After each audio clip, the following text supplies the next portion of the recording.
Welcome back everyone, it's Vaz again with another video from World of Warships Legends.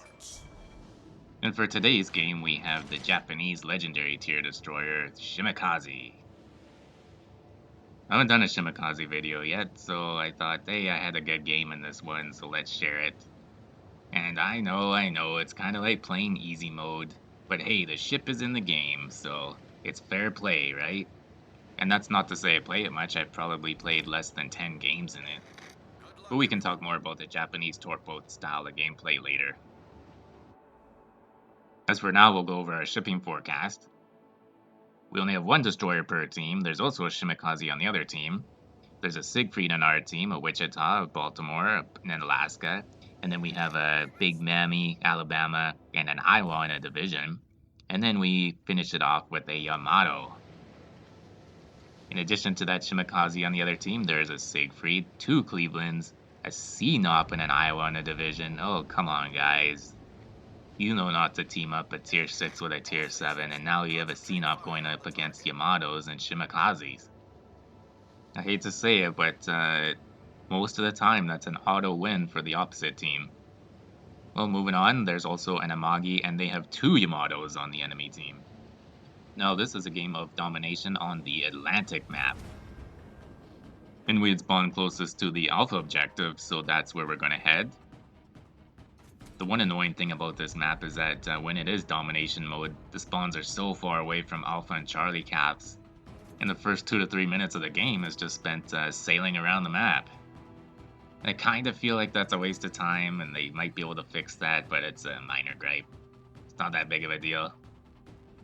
Now we were able to sail right into Alpha objective, and at the time we could only see that division of the CNOP and Iowa. And we kept checking the shipping forecast to see what other ships might have spawned with them, because we needed to look out for those two Clevelands with their radar, and also be wary of the enemy Shimakaze. So the worst thing that we could do for our team is run into the Shimakaze's 15 torpedoes, or run into a YOLO Cleveland who's going to radar us and then dispatch us right quick. But luckily for us, it's just a Siegfried, and it's just a battle cruiser without radar, so it doesn't really pose much of a threat to Shimakaze. We did launch a salvo of torps in his direction, just because it looked like he might continue sailing in a straight line for a second there. But really we wanted to save those torps for the main course, those two battleships. And so we had launched our other two sets of torps against the Iowa.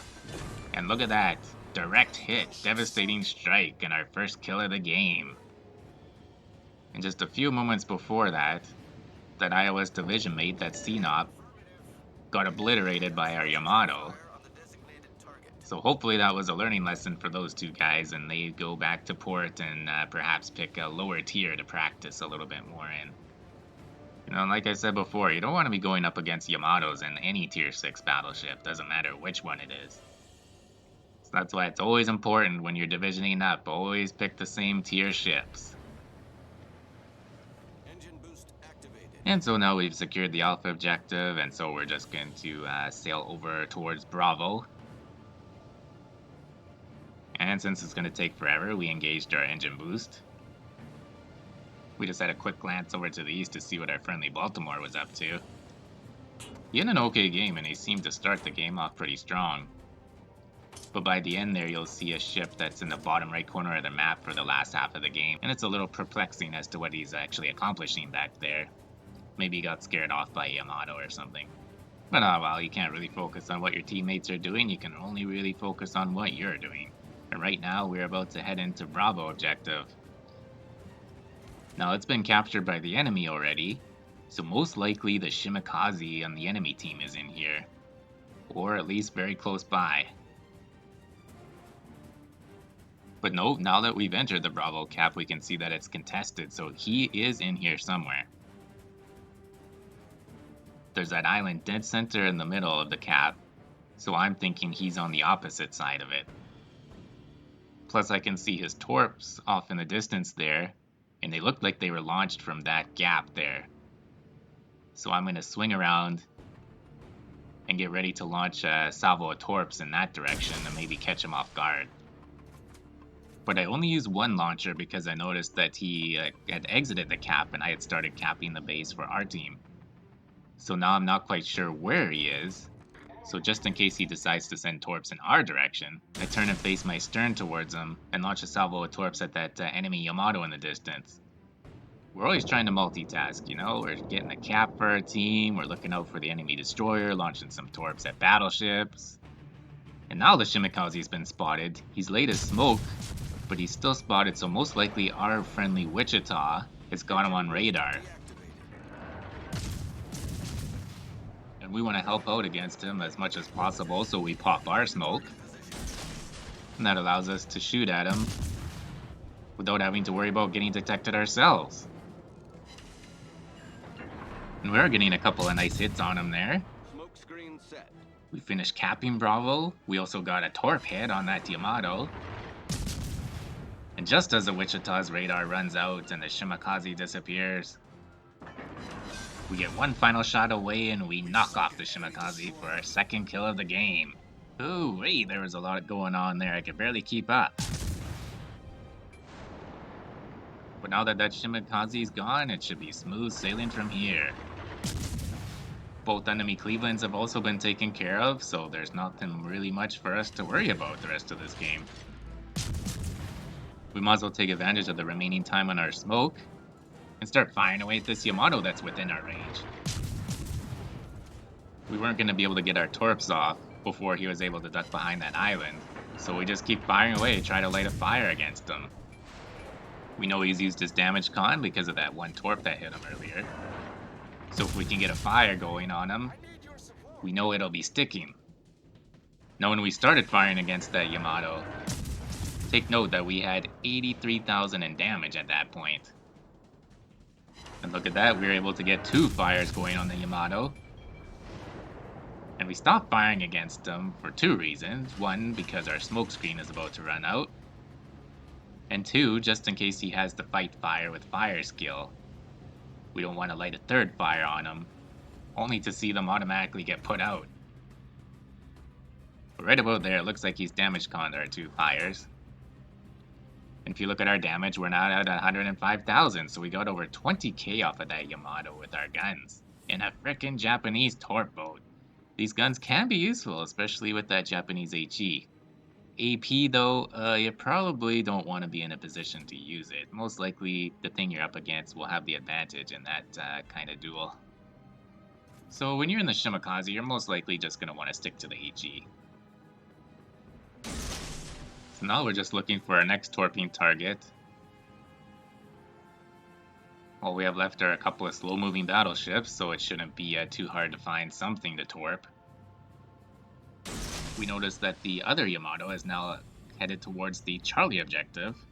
And although we are in control of this game, our ship count is even, so you never know. Things could swing in the enemy's favor. So we launched a salvo of torps in his direction. And then we tried to line up some torps against the Amagi. And then we get all kinds of mayhem. We got a torp hit on that Amagi. And we also got a couple of torp hits against the Yamato, and that got us the high caliber medal. But we just left them with a little sliver of health, and then torps from our friendly Siegfried finished them off. If our torps had actually been a little bit slower, maybe the Siegfrieds would have hit first, allowing us to actually get the finishing blow and give us a Kraken in this game. That would have been a nice feather in the cap, but shoulda, coulda, woulda, right? In the meantime, the other Yamato that I had started the fires on earlier has actually capped the Alpha objective. And we are now even in ships 3-3. And so depending on what happens here, this could be a very close game. So we still do need to be cautious. And I mean, hey, Japanese torp boat, cautious is our middle name, right? And speaking of cautious, we haven't even been detected this game. And guess what? We don't get detected the entire game. My detectability is not even as low as it could be. I do use Tanaka, so my detectability is pretty low. But that commander's only level 12. So if you actually look back to 52 seconds of this particular video, you'll see me press the start button and check my detectability and see that it's at 4.9 kilometers. I only run Bay and Simpsons inspirations, So if I were to have a fully leveled Tanaka and also add Swirsky as an inspiration, I bet I could get this thing down to 4.4, which in my opinion, that's just broken. And I've seen it out there before. Anyways, back to this game, we had lined up Torps on the Amagi, and I'm not really sure what his intentions were, but he kept sailing in a straight line, and we were able to get a couple of more Torp hits on him, and finish him off for our third kill of the game. So all we have left is that Siegfried from the beginning of the game, and our crispy Yamato friend, who lined up some Torps on Siegfried. He looked like he was just trying to cap Bravo. So we put Torps on either side of that island that's dead center there, hoping that we'd be able to get something against him. But nope, our friendly Siegfried takes care of him. And there goes our chance at a Kraken. But it definitely seals the win for our team. And now's about that time where you can see that Baltimore in the bottom right corner of the map doing I don't know what. Maybe he had to use the bathroom. I'm gonna say he had to use the bathroom. Give him the benefit of the doubt. And that enemy Yamato actually has 4 kills in this game. Looking back at it, I probably should have let the poor guy live and go for a Kraken medal before finishing him off. But nope, in usual Vaz fashion, we want to get the game over with as quickly as possible. We have other shit to do, man, come on. We line up some Torps of that Yamato, and he has really nowhere to go going through that gap in the islands there.